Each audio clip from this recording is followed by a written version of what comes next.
Olá, pessoal, tudo bem? Eu sou Ronaldo Vitória, sou fundador e CEO da Ágil Escola de Negócios. Estamos aqui hoje com mais um painel live semanal ágil, né?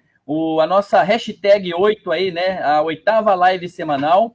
Estamos aqui com o nosso facilitador ágil, o Thiago Postal, que é especialista e super especialista no conteúdo sobre o Enem e também conteúdos aí referentes a vestibulares. Já já eu vou passar aí a palavra para ele. É até muito interessante nós termos essa live agendada já para hoje, programada, justamente na data aí que o Ministério da Educação acabou divulgando pela manhã as datas aí das provas do Enem, e o Thiago certamente vai abordar aí esse assunto. Thiago, seja bem-vindo aí a mais um painel aqui com a Ágil Escola de Negócios. É um prazer tê-lo aí no nosso time de facilitadores, professores especialistas. E eu gostaria que você se apresentasse, né, para quem não acompanha, está começando a acompanhar a página da Ágil agora. Fala um pouquinho a respeito de você e a respeito aí do GI, Grupo Integração, por favor. Boa tarde, Ronaldo. Primeiramente, agradecer o convite de fazer essa live aqui, podendo falar um pouquinho sobre o Enem para os nossos convidados. E, para quem não me conhece, eu sou o professor Thiago Postal. Atualmente sou professor de Física de uma instituição aqui em Osasco e também eu sou diretor do cursinho Grupo Integração, preparatório para os vestibulares aqui de Osasco também. A minha formação, além de Física, eu sou especialista na área de Educação, com foco em tecnologias de ensino. Legal, legal, muito bom. Currículo aí super completo. Já te conheço aí há algum tempo, eu sei da sua competência e ficamos muito felizes aqui. Esse assunto já bombou aí no nosso painel de mentoria digital que realizamos em umas 2 terças-feiras atrás. Só que naquele momento foi realmente no formato de mentoria, né? Você acabou ensinando, dando aí um direcionamento.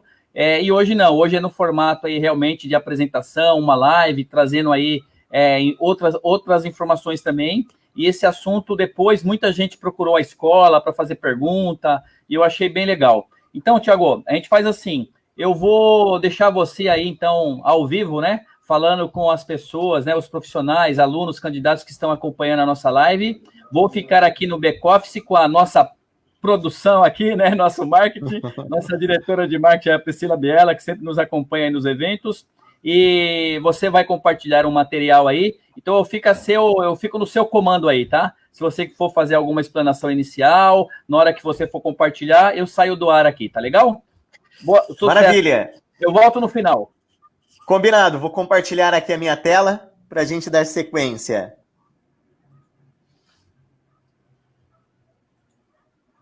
Legal, o pessoal tá chegando aí.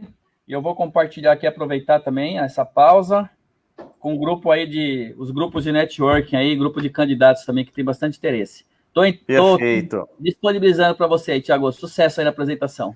Obrigado.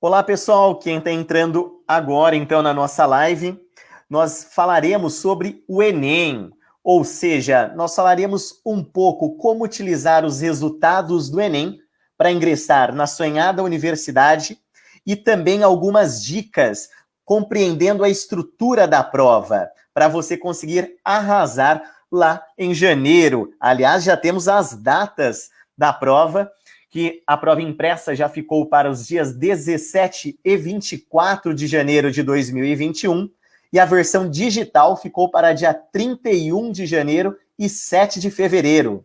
Então, bom, nessa nossa live de hoje, eu gostaria de dizer que o Enem, que é o nosso Exame Nacional do Ensino Médio, ele tem como objetivo não apenas possibilitar o ingresso no ensino superior, mas também avaliar a nossa educação brasileira.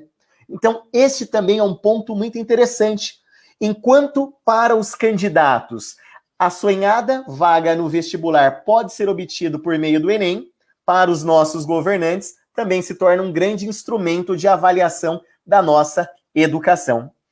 Quando falamos em Enem, é muito importante também entendermos quem organiza o Enem. Quem organiza o Enem é o INEP, que é o Instituto Nacional de Educação e Pesquisas Educacionais. Anísio Teixeira, que é um órgão do MEC. Quando você realiza o Enem, você pode utilizar este resultado nos seguintes programas governamentais. Você pode utilizar no SISU, no FIES, no ProUni, no SISUTEC e até mesmo você pode conseguir uma vaga em uma universidade estrangeira. Vamos entender cada um desses programas. Quando nós falamos do SISU, o SISU, que é o Sistema de Seleção Unificada, na verdade, é uma plataforma onde você consegue, com a sua nota do Enem inserida nela, concorrer a vagas em universidades públicas, sejam elas estaduais, sejam elas, no caso, aí, federais. E como que funciona isso? Você realizando a prova do Enem, que de 2020 ficou para 2021, então realizando lá nos dias 17 e 24 de janeiro, o resultado será divulgado dia 29 de março. Aí em abril, provavelmente na primeira quinzena de abril, abrirá o programa do SISU. Você vai ter que entrar nesse programa do SISU por meio do portal que já está lá dentro da página do participante do Enem. Você consegue ser redirecionado para o SISU. E lá no SISU, você vai fazer um novo cadastramento. Ou seja, você vai colocar o seu número do Enem e vai completar alguns dados. Quais dados?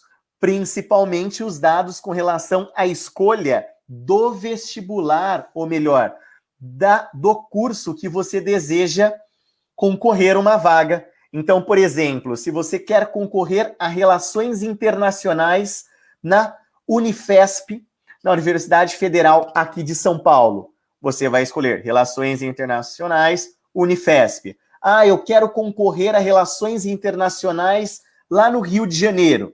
Você vai escolher a Universidade do Rio de Janeiro. Então, você escolhe o curso e também escolhe a universidade que você deseja fazer esse curso.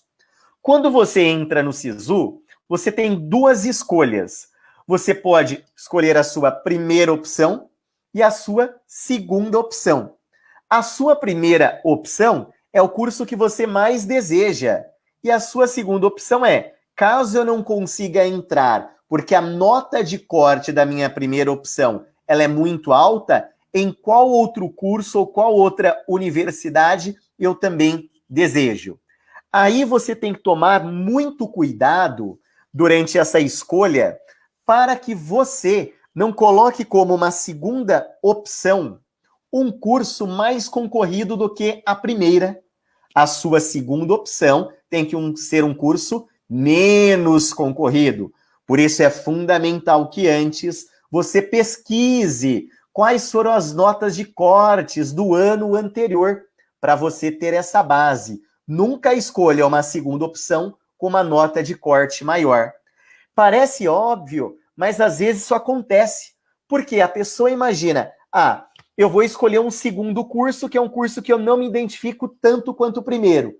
Mas só olha na sua identificação com o curso, não olha na sua nota de corte. Então, para fazer uma escolha mais assertiva, você tem que conhecer as notas de cortes. É interessante que enquanto o SISU ele vai aí rolando, você vai tendo uma atualização diária da nota de corte. Então, até o último dia de inscrição no SISU, você consegue mudar as opções que você escolheu, seja no caso a primeira opção ou a segunda opção. Então é importante você ir acompanhando, porque de repente, se para o seu curso a nota de corte está maior do que aquela que você tem, você já pode, então, tentar mudar para uma outra opção.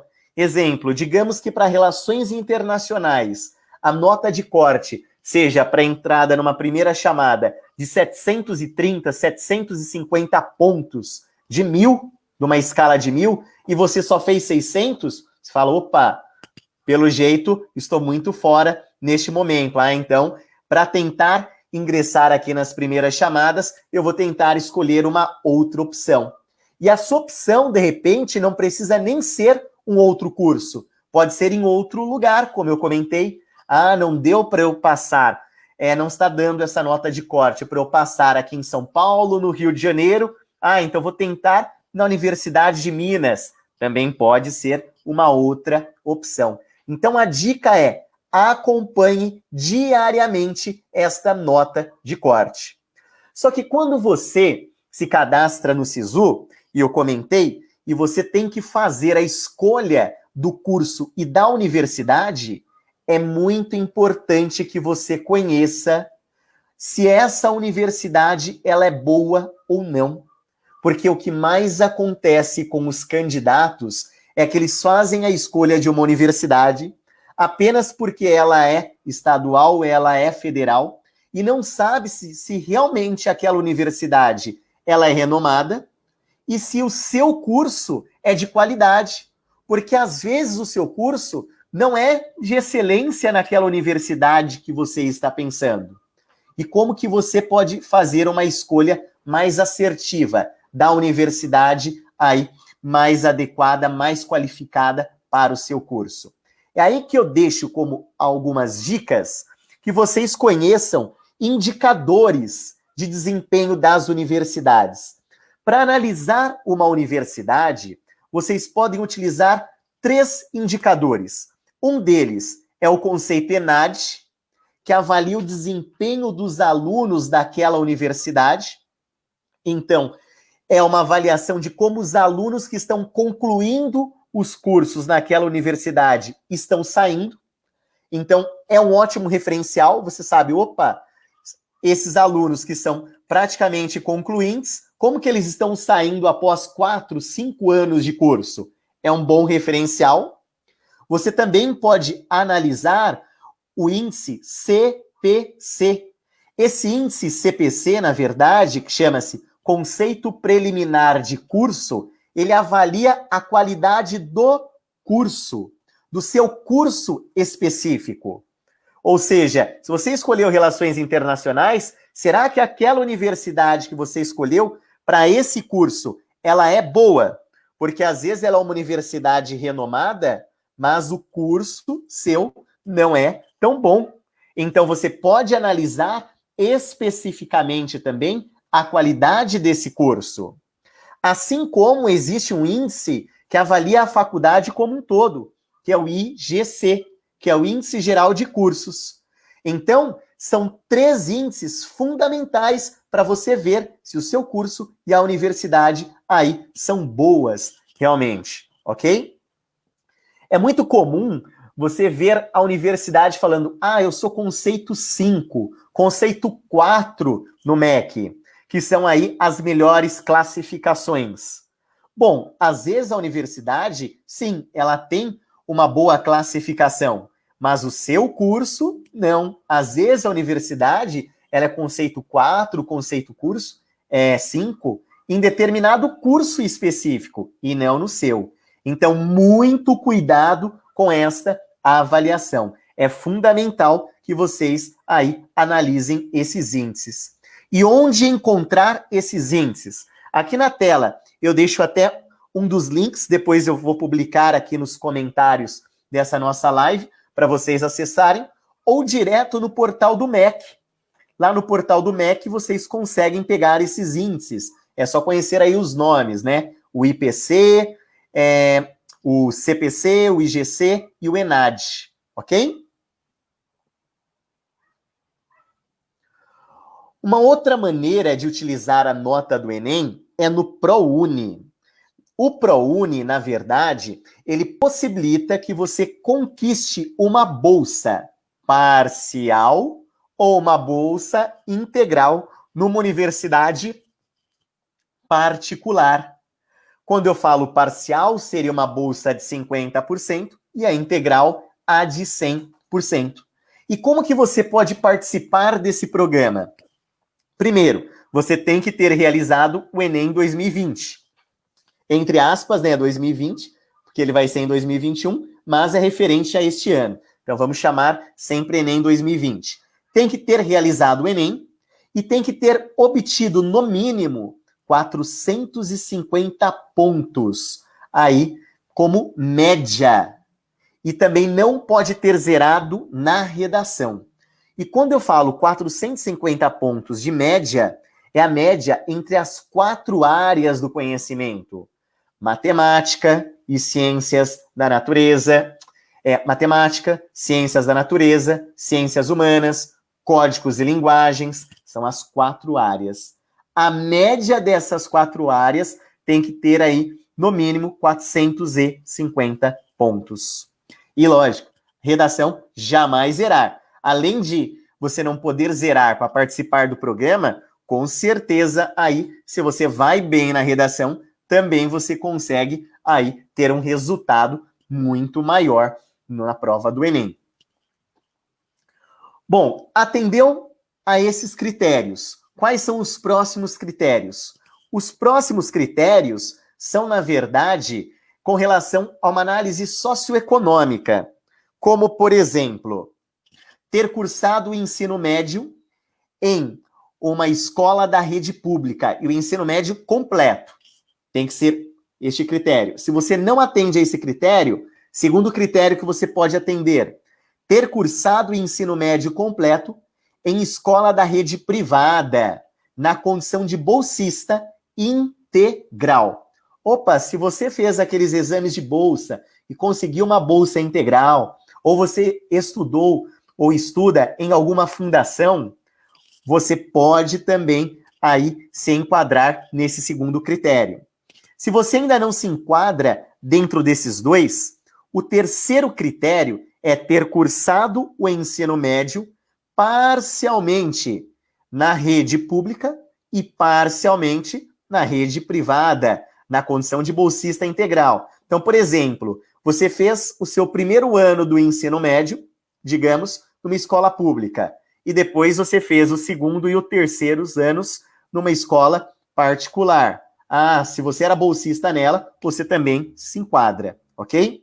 Se você ainda não se enquadrou dentro desses 3 critérios, um quarto critério seria ser uma pessoa com alguma deficiência física, intelectual, e que você tenha um laudo, que você possa, aí, na verdade, comprovar essa sua condição, né? Esse seu estado de deficiência. Também pode ser aí um dos critérios. Ou, se não, se você já é professor da rede pública de ensino e está no efetivo exercício aí do seu magistério, na educação básica, ou seja professor do ensino fundamental, do ensino médio, aí você, então, pode aí também atender a um desses critérios. Bom, se você atendeu a um desses 5 critérios, o próximo, renda familiar. Aqui é um critério muito importante de renda familiar.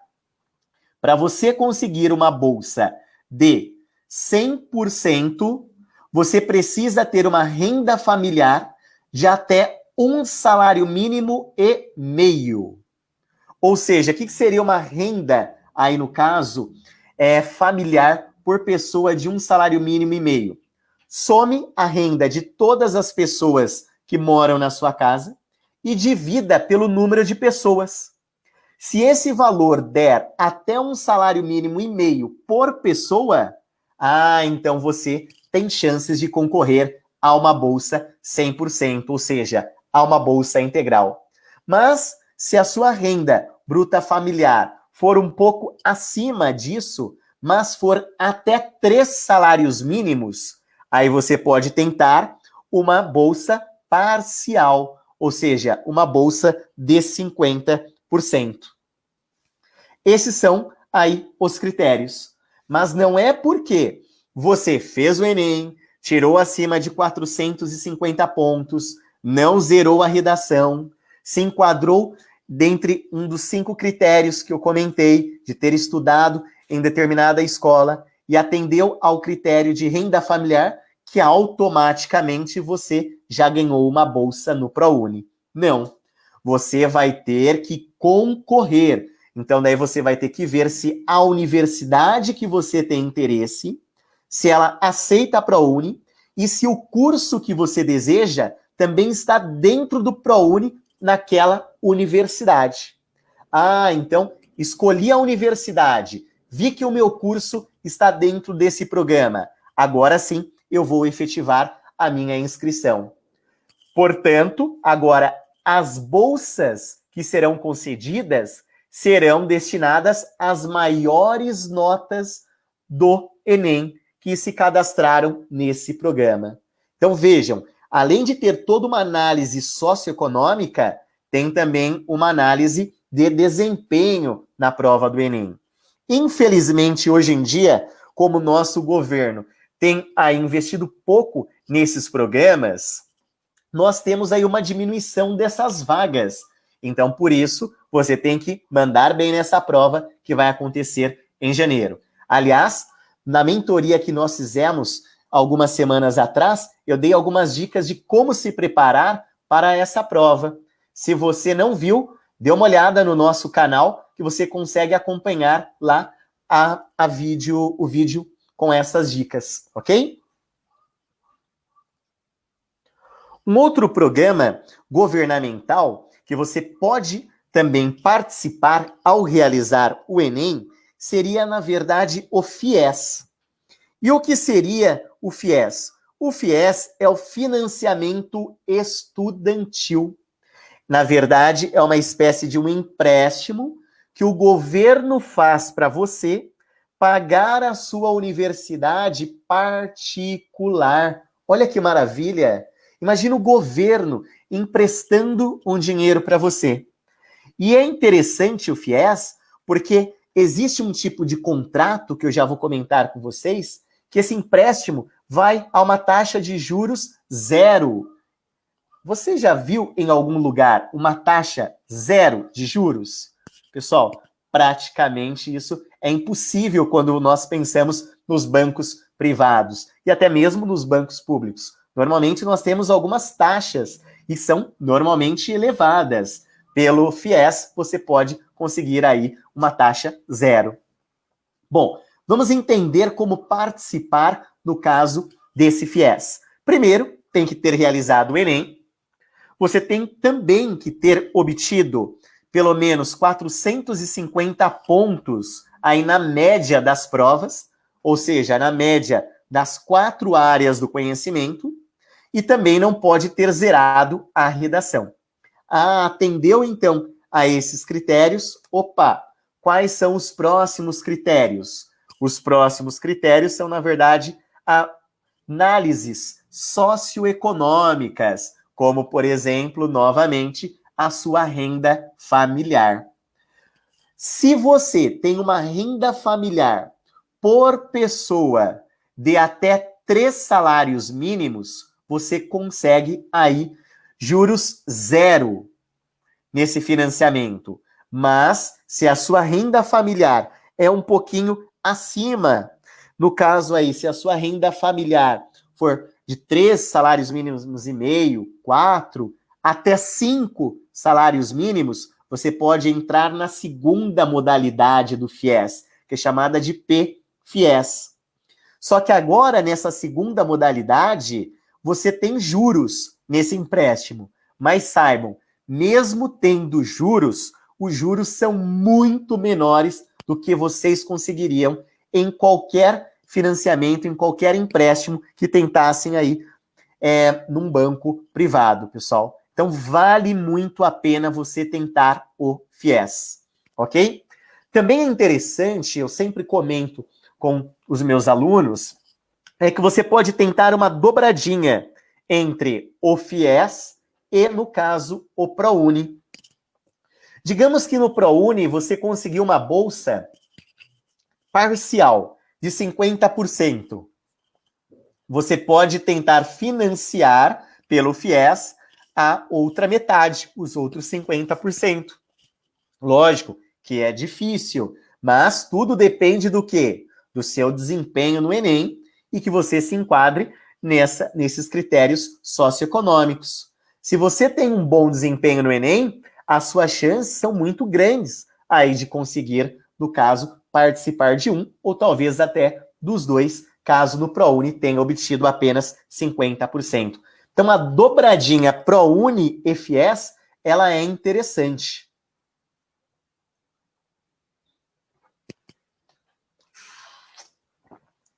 Uma outra maneira também de utilizar a nota do Enem é utilizar no Sisutec.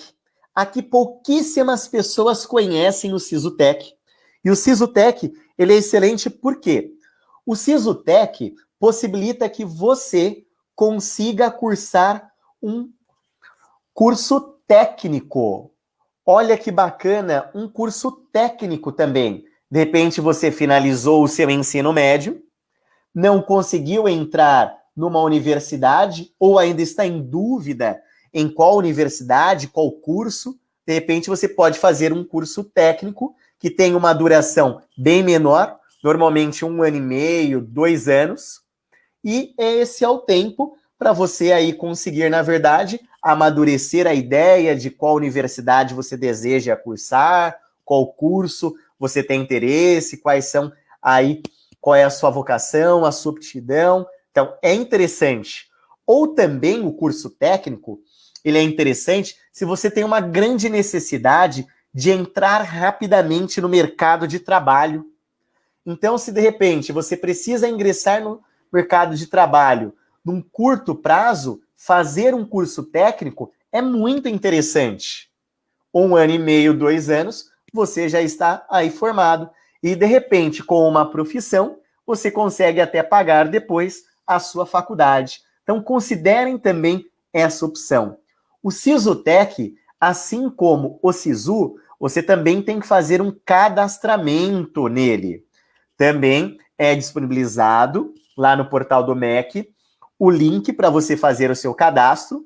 Então, após aí os resultados do Enem, então provavelmente em abril do ano que vem, você já consegue entrar no portal do Sisutec e com a nota do Enem fazer a escolha dos cursos aí que você deseja concorrer a uma vaga.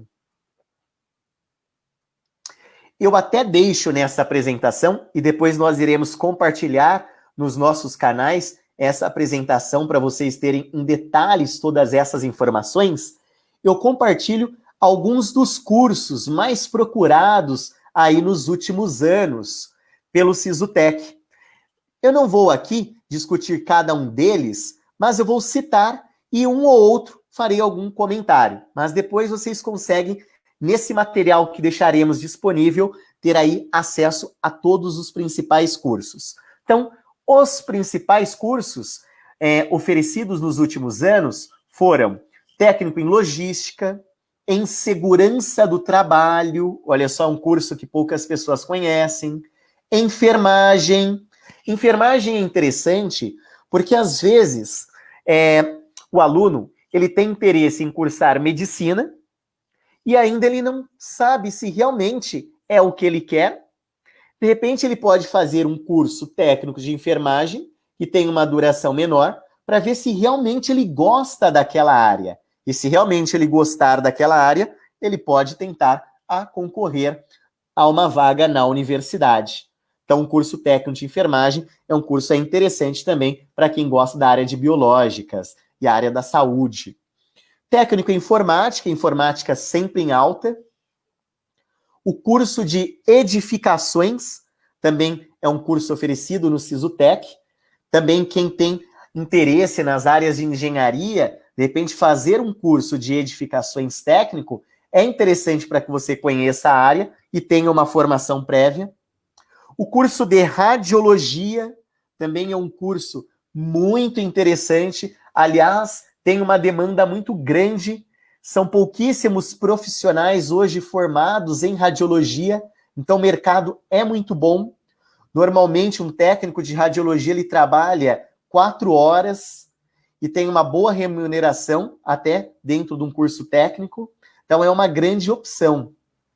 o curso técnico em eletrotécnica, rede de computadores, também mais específicos aí dentro da informática, massoterapia, curso de meio ambiente, de mecânica, informática para a internet, gerência de saúde, computação gráfica, estética, programação de jogos digitais. Hoje os jovens adoram a parte de programação e principalmente de jogos digitais. Olha só, você pode tentar pelo Sisutec. Hoje são poucas universidades que oferecem cursos de graduação de qualidade em programação de jogos digitais. De repente você pode entrar já no mercado de trabalho com um curso técnico e daí ter tempo e também condições para procurar uma universidade que ofereça uma graduação, uma formação depois mais completa, mais aprofundada dentro dessa área. Então também é interessante esse curso. Técnico em farmácia, em análises clínicas, em eletrônica, técnico em cuidados de idosos, também é um curso técnico super em alta. Como a nossa população, ou seja, a população brasileira, ela está envelhecendo, hoje é muito comum nós termos várias casas de repouso abrindo. Portanto, necessitam-se de profissionais bem preparados. Então, o curso de técnico de cuidados de idosos tem crescido bastante, porque hoje a maior parte das pessoas que vão trabalhar nessas casas de repouso são pessoas que não têm uma formação aí talvez tão adequada, ou às vezes é apenas da área da saúde. Aqui num curso técnico, você pode conhecer e ter uma formação de outras características que também são importantes para um profissional como este. Curso de técnico em química, manutenção e suporte informática, desenho de construção civil, nutrição, também, quem, de novo, a área da saúde, tem curso técnico específico em nutrição pelo Sisutec. Ou seja, são vários cursos oferecidos por essa plataforma que vale muito a pena você pesquisar se tem interesse aí entrar em um curso como este. Uma outra forma de utilizar o resultado do Enem é no Enem Portugal. Agora, pessoal, muita atenção nessa dica que eu vou dar. São pouquíssimas pessoas que conhecem o Enem Portugal. Com o Enem, você pode conseguir estudar em uma universidade portuguesa, pessoal. Algumas universidades de Portugal fizeram um convênio com o MEP, com o INEP e com o MEC. E agora, você pode, então, usar os resultados do Enem nos processos seletivos dessas instituições. São mais aí de 40 universidades portuguesas que aceitam o resultado do Enem. Olha que interessante, pessoal. E universidades muito bem conceituadas no mundo. Por exemplo, a Universidade de Coimbra, de Porto, que são as universidades aí mais renomadas, mais tradicionais de Portugal. Só que como que funciona para você entrar numa universidade portuguesa? Não é que você vai conseguir uma bolsa integral ou parcial. Não. O resultado do Enem, ele serve apenas como se fosse uma prova. É um exame de admissão. É um processo seletivo. É um vestibular. Ao invés de ter o vestibular, usa-se o resultado do Enem. É igual hoje, algumas universidades particulares acabam utilizando. Por exemplo, hoje, no Brasil é muito comum o Mackenzie. O Mackenzie, ele também utiliza como seu processo seletivo o Enem. Você pode fazer o vestibular deles ou usar o Enem. Assim também para as universidades portuguesas, ok? Então, esse programa ele não contempla nenhuma bolsa, nenhum financiamento. Tanto nas universidades públicas quanto nas universidades particulares de Portugal, você tem que pagar.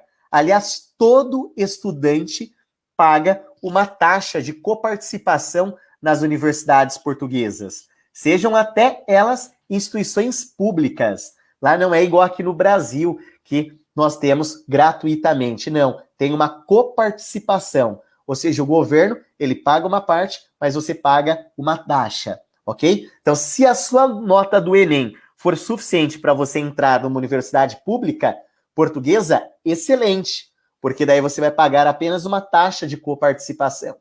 Se você conseguiu entrar numa particular, aí você vai também ter que pagar a mensalidade, mas daí é um pouco mais cara essa mensalidade. O que é interessante também sobre o Enem em Portugal? Cada universidade, ela define quais são as suas regras e os pesos das áreas do conhecimento dessa prova. Lembra que nós comentamos que a prova do Enem tem 4 áreas do conhecimento? A área de matemática, ciências da natureza, ciências humanas e linguagens e códigos. Então, cada uma dessas áreas pode ter um peso diferente na universidade escolhida. E daí, então, pessoal, antes de você se inscrever nesse programa, é fundamental que você pesquise, dentre as universidades que têm aí participação nesse programa, qual é o peso ou quais são os pesos para as diferentes disciplinas, para as diferentes áreas do conhecimento, ok? Algumas instituições particulares até de Portugal, na própria mensalidade, você pode até colocar moradia e alimentação. Então, por isso que vale a pena pesquisar muito bem antes. Também é importante, quando falamos do Enem em Portugal, é que se você tira um diploma lá em Portugal, ou isso em qualquer lugar fora do Brasil, você precisa revalidar o seu diploma aqui no Brasil, porque senão ele só vale lá fora. Então, se você cursou em Portugal, seu diploma vale lá. Então, você precisa fazer uma revalidação dele aqui no Brasil. Mas isso não é muito difícil, pessoal. Ainda mais se você fez em uma universidade renomada lá fora. Você consegue pegar as informações na própria universidade de como fazer a revalidação aqui no Brasil. Uma dica sobre essa revalidação. Você vai ter que escolher uma universidade aqui no Brasil que tenha o mesmo curso ou um curso com uma ementa muito próxima à que você fez lá em Portugal. Então digamos se você fez o exemplo que eu estou dando desde o início, relações internacionais lá em Portugal, quando chegar aqui no Brasil, você vai ter que procurar as universidades que tenham relações internacionais. E daí ver o que elas exigem para fazer a revalidação. E daí você vai ter um diploma duplo, né? Um diploma aí de Portugal e um aqui no Brasil. O que vai valer aqui no Brasil é apenas o nosso. Porém, o fato de você ter em seu currículo um intercâmbio, ou seja, ter cursado o seu curso lá fora, isso vai agregar demais a você. Então, é uma possibilidade interessante. Agrega muito ao seu currículo. Então, é um programa que poucas pessoas sabem.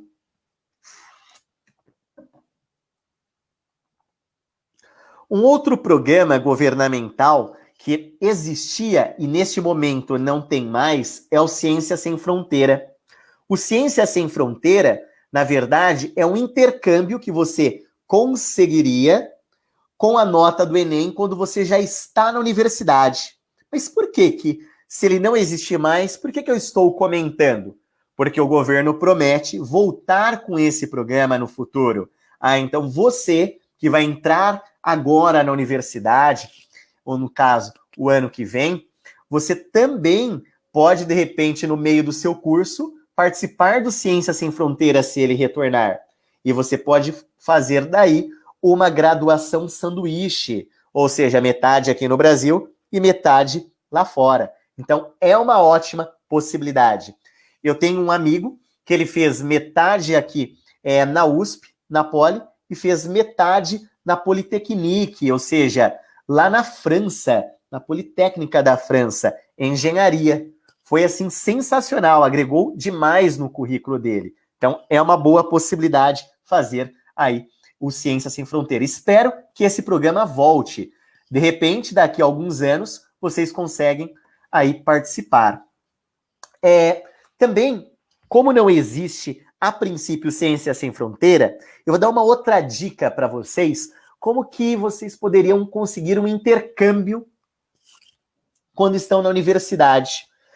De novo, o Enem, ele também ajuda a você a entrar em algumas universidades lá na Europa, Reino Unido, tem algumas universidades que aceitam nota do Enem, no Canadá também. São grandes possibilidades. Reino Unido e Canadá são as que têm também outras possibilidades. Só que como que funciona nesses países? Algumas universidades desses países, primeiro você tem que ter entrado numa universidade aqui no Brasil. Aí depois que você entrou numa universidade aqui no Brasil, você tenta entrar lá, e daí um dos processos seletivos para entrar numa universidade, por exemplo, do Reino Unido ou do Canadá, seria a nota do Enem. Ah, então você foi bem classificado no Enem. Opa, atendeu a um dos critérios. Próximo critério, eles vão analisar o seu histórico escolar na universidade que você entrou aqui no Brasil. Ah, seu histórico escolar é bom, você tem uma boa média ponderada. Ah, então, de repente, você consegue continuar os seus estudos, uma parte dele lá fora. Então, vale muito a pena. Eu citei esses dois países apenas, Reino Unido e, no caso, o Canadá, porque são países que têm aí muitos programas, assim como em Portugal. Mas muitos outros países você também consegue isso. Então, vale a pena também pesquisar. Vejam a importância dessa prova do Enem. Olha quanta coisa vocês podem conquistar com essa prova. Estou vendo aqui a Regiane comentou aqui. Olá, Regiane, tudo bem? Minha prima também está na França, fazendo a outra metade. Ela é USP Engenharia. Olha que bacana, Regiane. Parabéns, então, para sua prima. Veja a importância de programas como esses, né? E, com certeza, ela deve ser fera, né? Porque, além de ter ido bem no Enem, provavelmente ela deve ter uma ótima média ponderada. Parabéns para sua prima. E como ir bem no Enem? Para você ir bem no Enem ou em qualquer outra prova de vestibular, como eu já comentei em uma das nossas mentorias, primeiro é conhecer o edital do exame que vai prestar. É fundamental. E hoje em dia as pessoas não gostam muito de ler editais. As pessoas vão lá, joga no Google apenas o que quer saber e faz a sua inscrição. Mas a principal dica, leia o edital. Primeiro, por que ler o edital? Quando você lê o edital, você primeiro conhece todo o cronograma e não vai perder nenhum prazo. Aliás, falando em prazo, já nós tivemos algumas alterações nas datas do Enem. Ontem foi divulgado já qual o novo prazo, quais são as novas datas. Então, nós temos até dia 17 e 24 como as datas oficiais, no caso da prova na versão impressa, sendo no dia 17 o primeiro dia da prova do Enem. Nesse primeiro dia, nós temos a área de Ciências Humanas e Códigos e Linguagens, mais uma redação. São 45 questões de Ciências Humanas, 45 questões de Linguagens e Códigos, mais uma redação, que de caráter, que tem o gênero textual aí, é uma dissertação argumentativa. São 5 horas e meia de prova nesse primeiro dia. No segundo dia, nós temos Matemática e Ciências da Natureza. Novamente, 45 questões por área do conhecimento, totalizando aí 90 questões para 5 horas de prova. Olha só que importante você saber quantas questões e também, no caso, quantas horas de prova. Para você ter uma ideia, fazer um cálculo simples, quantos minutos você tem por questão? Bom, quantos minutos você tem na prática? Levando em conta que você tem que passar as suas respostas para o gabarito, você, então, tem, em média, 3 minutos por questão. Ah, então, se eu tenho 3 minutos por questão, eu tenho que bater o olho na questão e saber resolver.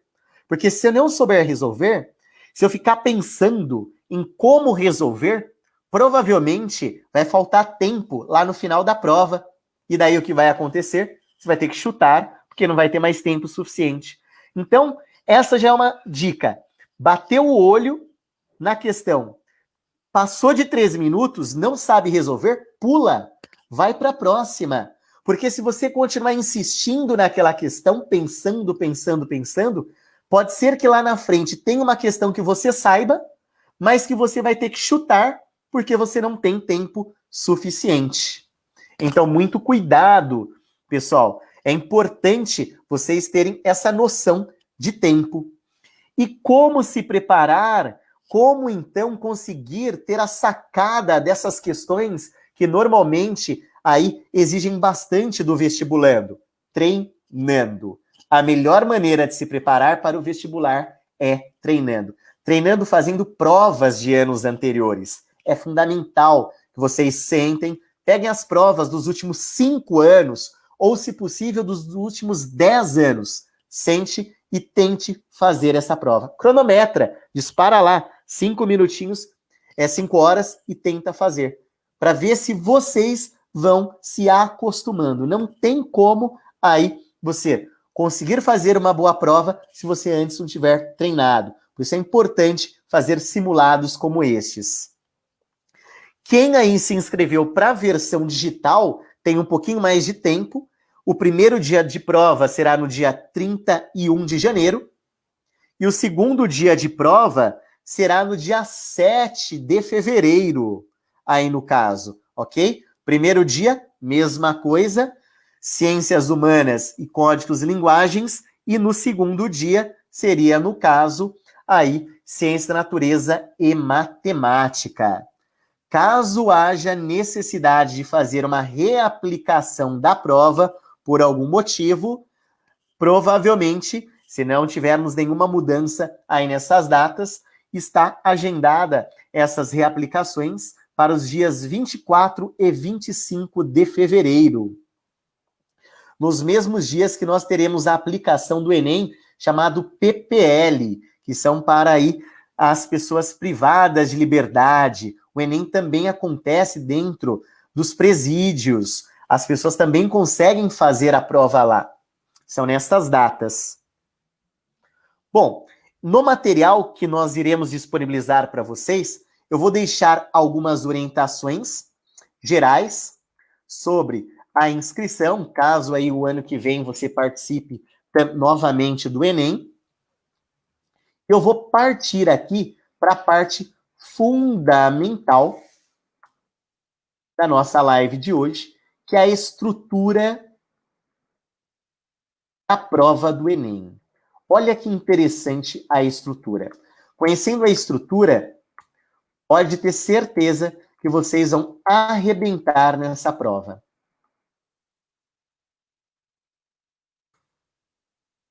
Bom, primeiro ponto. A prova do Enem, ela é dividida em áreas do conhecimento, como nós comentamos. Ciências humanas, ciências da natureza, linguagens e códigos e matemática. São as 4 áreas mais a redação. Cada área do conhecimento com 45 questões. Mas o que essas questões cobram? O que essas questões, na verdade, elas abordam? É aí que entram as principais dicas.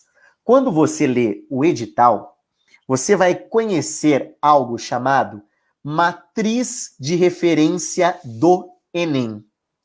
Essa matriz de referência do Enem, ela apresenta as habilidades e competências que serão avaliadas neste exame.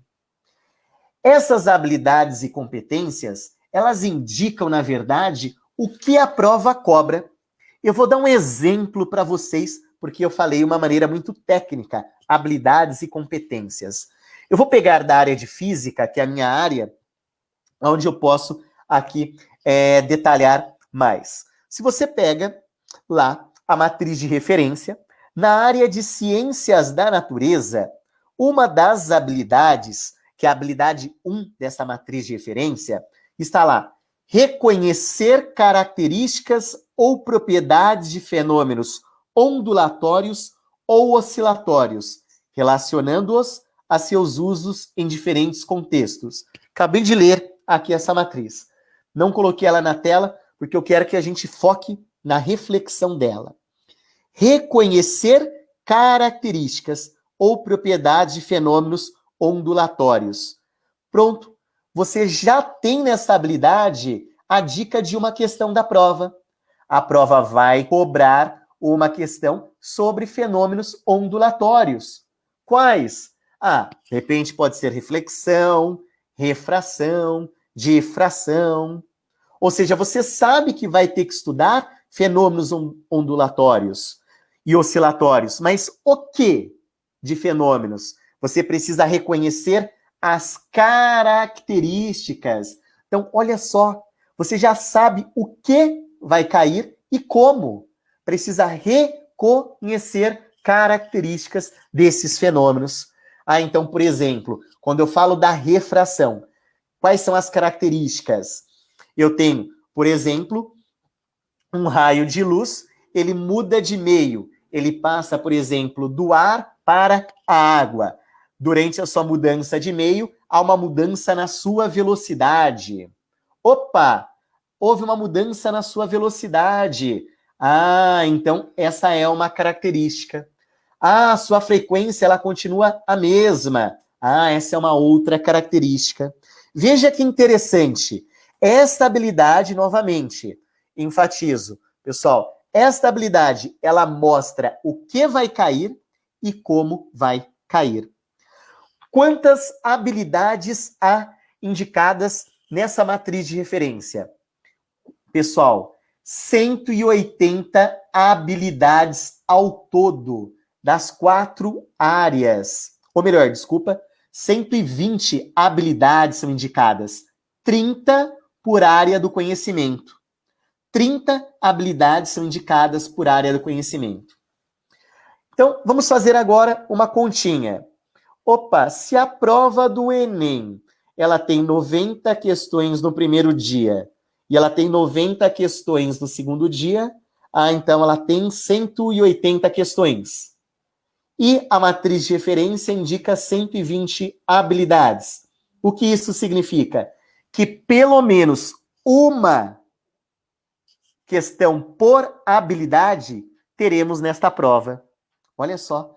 No mínimo, uma questão por habilidade teremos na prova. Então, eu já tenho a certeza que vai ter uma questão para reconhecer as características e propriedades dos fenômenos ondulatórios e oscilatórios. Olha que bacana isso, pessoal. Você tem um mapa na sua mão do que vai cair na prova. Diferentemente da FUVEST, da Unesp, da Unicamp, do Enem, da FUVEST, da Unesp, da Unicamp, o Enem, ele te dá esse mapa, pessoal. Então, usem esse mapa, usem essa matriz de referência, que com certeza o desempenho de vocês será muito maior. Vou dar aqui um outro exemplo para vocês. Há uma outra habilidade lá, na área de ciência da natureza, que é a habilidade 20, que diz caracterizar causas ou efeitos dos movimentos de partículas. Olha que bacana. Caracterizar causas ou efeitos do movimento de partículas. Então o que isso significa? É importante que você interprete esta habilidade. Bom, ele quer que eu caracterize as causas. O que pode causar movimento em um corpo? A aplicação de uma força. Se eu aplico uma força em um corpo, eu posso ter um movimento. Esse corpo pode adquirir movimento. Você já está começando a caracterizar essas causas. Então, é esse exercício que vocês devem fazer. Eu gostaria de ficar aqui interpretando habilidade por habilidade com vocês. Porém, o nosso tempo, ele aqui é curto. Então, só estou passando as dicas para que vocês consigam fazer esse exercício. Mas qualquer dúvida que vocês tiverem, podem utilizar as nossas redes sociais, publiquem que estamos à disposição para orientá-los. Vi aqui, a Regiane comentou, essa dica é muito importante, a questão do tempo de realizar as questões e também essa forma de estudo.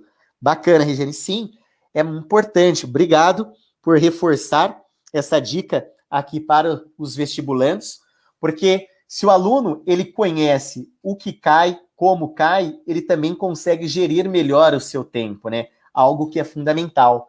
Porque hoje em dia, o vestibular, eu até gosto de utilizar uma frase que eu ouvi até de um professor. O vestibular hoje em dia, ele não cobra apenas conhecimento. Ele cobra conhecimento e agilidade. Então, não basta você se preparar bem, falar, eu estou manjando horrores desses conteúdos, eu já sei tudo sobre determinado assunto. Mas e aí? Você é ágil? Olha só, você é ágil. Você tem aí, na verdade, proficiência para fazer uma questão dentro do tempo adequado? Então, pessoal, é muito importante que você tenha esse treino e tenha esses conhecimentos. Um outro ponto muito importante é com relação ao sistema de correção. E aqui eu até gosto de fazer uma brincadeira. O Ministério da Educação adverte: é proibido chutar na prova do Enem, pessoal. É proibido chutar na prova do Enem. Por quê? Eu brinco que é proibido. Senão o seu resultado, despenca, pessoal. Despenca. Por quê? O Enem, diferentemente dos vestibulares tradicionais, de novo, cito como tradicionais, FUVEST, Unesp, Unicamp. Unicamp, entre aspas, tradicional, mas em termos de sistema de correção, ainda ele também é tradicional, esse vestibular. Como que funciona no Enem?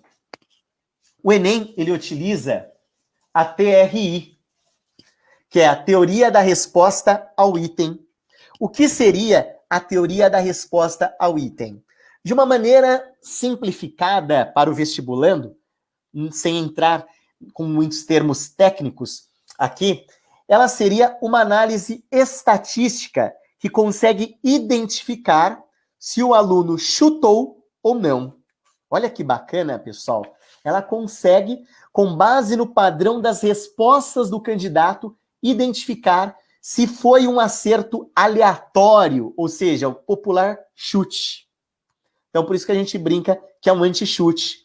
Então, existe até uma curva característica do item, chamada CCI, pessoal, que na verdade é uma análise estatística de cada questão. Como que funciona isso? De uma maneira para ficar mais simples o entendimento. Imagine que nós tenhamos aqui dois professores. Citei dois professores, citei aqui Tárcio e Gerson. Digamos que o Tárcio ele acertou as 20 questões mais fáceis e o Gerson acertou as 20 questões mais difíceis. Se fosse um vestibular tradicional, os dois teriam a mesma pontuação, porque tem o mesmo número de acertos, mas a nota dos dois, olha só aqui no boletim, pessoal, são diferentes. O Tárcio acertou 213, ou melhor, tem uma nota 213 aproximadamente, e o Gerson tem aqui aproximadamente 106. Ué, por que será? Bom, o que esse sistema anti-chute, essa TRI, ela pode ter identificado? Se o Gerson ele acertou as 20 questões mais difíceis, então, provavelmente, ele deveria acertar as mais fáceis. Se ele não acertou essas mais fáceis, então ele deve ter chutado. Então se ele chutou, ele tem uma pontuação menor. Olha só, a nota dele é menor. É mais ou menos assim que funciona. Aqui é de uma maneira geral para que vocês entendam. Tem uma análise um pouco mais detalhada nisso, que é o nível de proficiência de cada questão. Pessoal, vou dar um exemplo para ficar mais simples, porque talvez agora muitos estejam se perguntando, Bom, mas o que é uma questão fácil e o que é uma questão difícil? Alguns podem falar, mas o que é difícil para mim pode ser fácil para o outro e vice-versa. Bom, não é em termos de conteúdo, mas é em termos de habilidades. Algumas pessoas ainda podem falar, mas eletricidade é mais difícil do que ótica, do que mecânica. Bom, mas não é em cima do conteúdo, é em cima da habilidade. Eu vou dar um exemplo para vocês, e eu vou pegar um exemplo bem chulo mesmo, pessoal, que aliás não está nem na matriz de referência, mas só para vocês entenderem um raciocínio. A partir desse raciocínio, vocês vão conseguir generalizar de maneira aí muito mais ampla e detalhada também para as matrizes de referência do Enem. Bom, primeiro, imagine que uma questão da prova de física, ela queira que você identifique o tipo de movimento. Então a questão, ela vem assim: um automóvel a uma velocidade constante de 80 km por hora e continua lá o texto.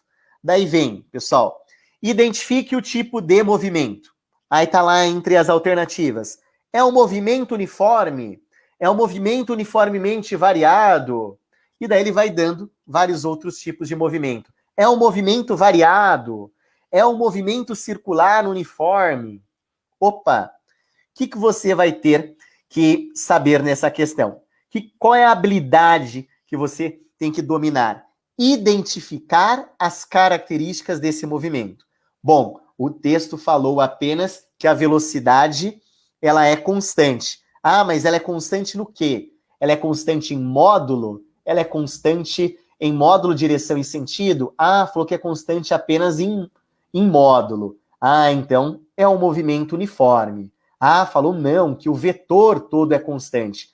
É um movimento retilíneo uniforme. Vejam que, nesta questão, identificar é a habilidade essencial, a habilidade a ser avaliada. Agora, digamos que você tem uma outra questão na prova. E essa outra questão, ela também fale: um automóvel a uma velocidade de 80 km por hora demora aí X tempo para percorrer um percurso. Calcule o tempo percorrido, ou melhor, calcule a distância percorrida. Maravilha. O que nós temos agora, pessoal? Para calcular essa distância, você tem que antes saber qual a fórmula usar. Mas para saber qual fórmula usar, você tem que identificar o tipo de movimento. E como que você pode acertar uma questão desta e errar aquela outra que era só para identificar? Se você acerta uma questão dessa, onde você teve que resolver o problema, e para resolver o problema antes teve que identificar qual era o movimento, você tem que ter acertado a outra, que era apenas identificar. Então você não pode acertar uma questão que era para resolver, sendo que você errou uma que era para identificar apenas o movimento. Então é assim que essa TRI ela pode pegar vocês, ok? Então muito cuidado. Bom, agora para fechar a nossa live de hoje, algumas dicas para vocês para o dia da prova. Primeira dica no dia da prova: não esqueçam de levar um documento original com foto. Não vale carteirinha da escola, não vale aí também carteirinha de ônibus. Eu vou usar o meu bom, eu vou usar o do meu trabalho também. Não vale. Tem que ser um documento oficial, original e com foto. Não vale também você levar uma xerox, falar, vou levar uma xerox, ela está autenticada. Não vale. Tem que ser um documento original. Eu até deixo nesse material para vocês quais documentos vocês podem utilizar. Também, muito cuidado no dia da prova com alguns objetos que vocês possam portar. Cuidado, você pode ser eliminado se durante a prova você tiver com boné, tiver aí com fone de ouvido, óculos, lápis, cuidado. Por isso é importante ler o edital para saber o que você pode levar no dia da prova. É muito comum, e aliás, eu vejo todo ano muitos candidatos serem eliminados por usarem lápis no Enem. Não pode usar lápis na prova do Enem. Em outros vestibulares até pode, mas no Enem não. E daí a pessoa não lê o edital, na hora usa o lápis e o que acontece? Ela acaba eliminada. Muito cuidado com isso, ok, pessoal? Aliás, a prova do Enem só pode ser feita com caneta esferográfica de tubo transparente e tinta preta, ok? Então, leiam esse edital. Fone de ouvido, cuidado, fone de ouvido, pessoal, pode ser considerado aí também cola, de repente podem imaginar que existe algum ponto eletrônico e você pode ser eliminado. Então, nem leva no dia da prova, para não correr esse risco.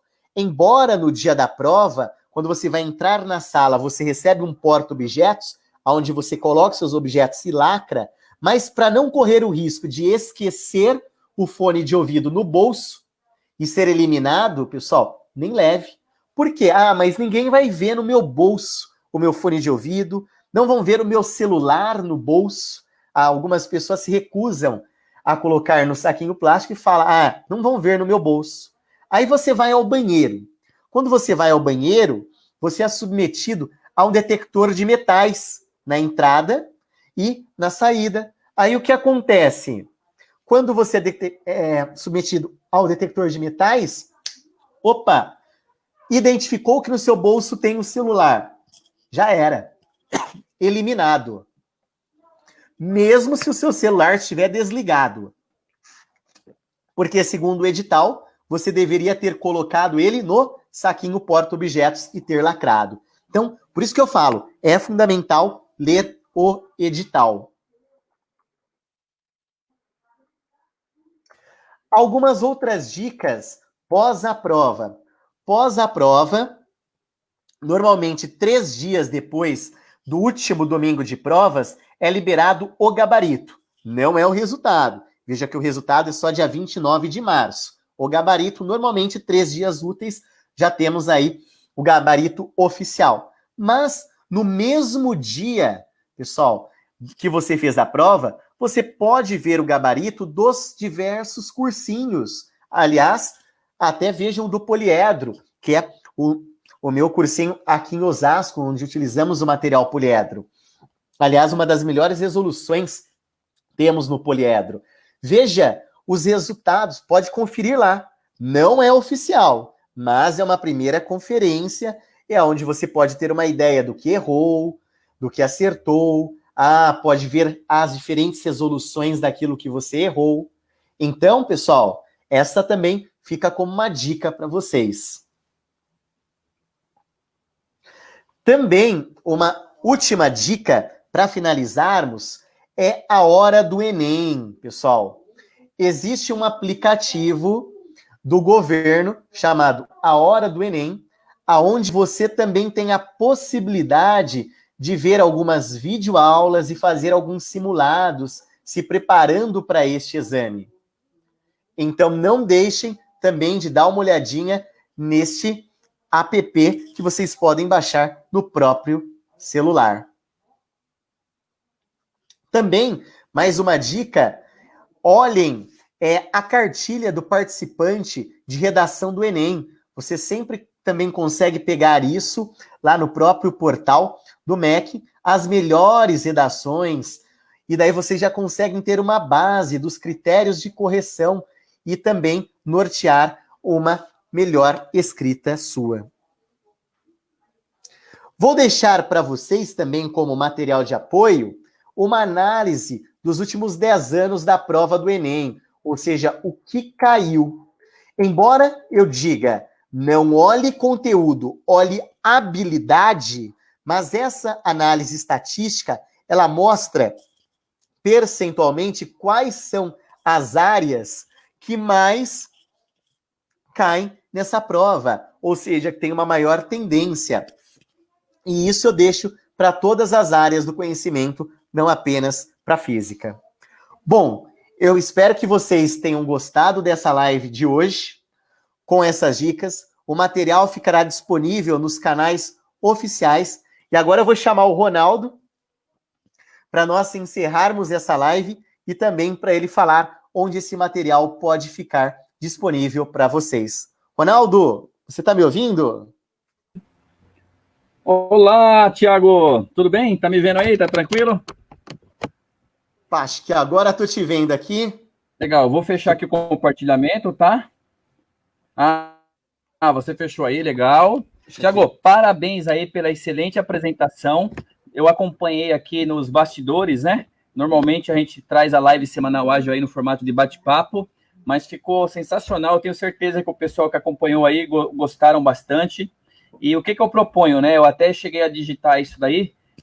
O pessoal que tiver interesse, eles encaminharão aí o pedido do material de apoio por e-mail, né? Colocando lá o nome e o sobrenome, para a gente também ter, né? Saber com quem que a gente está falando, lógico. E faremos questão aí de mandar esse material para essas pessoas interessadas, tudo bem? Combinado. Legal. Pessoal, então essa foi nossa live semanal ágil, a 8ª live. Já estamos aí praticamente há 2 meses e um pouco aí fazendo as lives, né? De forma gratuita para contribuir aí com todos também, naquele momento de distanciamento social, agora com alguma flexibilização, para ajudar aí a todos. Thiago, você quer fazer alguma consideração final aí? Apenas gostaria de agradecer ao convite para participar dessa live, agradecer a você, agradecer a Priscila do marketing, também ao Paulo Coura, o nosso diretor do Núcleo de Formação Integral, pelo convite, e me colocar à disposição de vocês, à disposição também de quem acompanhar. E se vocês precisarem se preparar para o vestibular, o nosso cursinho aqui de Osasco, o GI Poliedro, também está à disposição para fornecer a melhor preparação que vocês possam ter para os grandes vestibulares do país. Legal, ótimo. Inclusive a parceria aí, né? Nós estamos aí aptos para ajudá-los, contribuir com vocês lá no Grupo GI também, Grupo Integração. Gostaria então aí de agradecer a todos que puderam acompanhar essa live semanal ágil, mais um painel nosso aí, o 8º, né, nesse formato, e logicamente que estamos transmitindo aqui ao vivo, porém nós disponibilizaremos também o conteúdo, o vídeo gravado no nosso canal do YouTube, Ágil Escola de Negócios, e quem quiser aí, né, desejar rever alguma explicação, alguma orientação aí do professor Thiago, facilitador ágil, né, diretor aí no GI, estará lá disponível. Ou também, se quiser repassar o vídeo aí para os seus filhos, sobrinhos, para o vizinho, né, que vai fazer lá o Enem, no caso, esse aí é o momento. Eu acho que vocês não encontrarão conteúdo com mais qualidade do que esse conteúdo que a Ágil, via o parceiro aí, facilitador Thiago Postal, está disponibilizando. Vocês não encontrarão, não é isso, Thiago? Com certeza. Preparação melhor não vai encontrar. Legal, então eu quero mandar um abraço aí também a todos que acompanharam, seja aqui na página da Ágil, seja no canal Connect Business, onde nós compartilhamos uma sala de vídeo lá simultaneamente, bastante pessoa, várias pessoas acompanhando. Mandar um abraço também aos diretores, você falou aí do nosso Núcleo de Formação Integral, né, que traz conteúdos especializados aí para educadores, jovens, famílias, na pessoa lá do nosso diretor Paulo Coura. Também um abraço aí aos demais diretores da Ágil, do corporativo, né, no caso, do empreendedorismo, a diretoria de marketing, agradecer aqui o apoio, a produção, a Priscila Biela, nossa grande parceira aí, tá legal? E os demais diretores aí que acompanham o time da Ágil. Pessoal, foi um prazer estar com vocês aqui novamente. Thiago, mais uma vez, muito obrigado pela contribuição aí com a Ágil, tá? Até a próxima e sintam-se abraçados. Um grande abraço. Tchau, tchau. Tchau.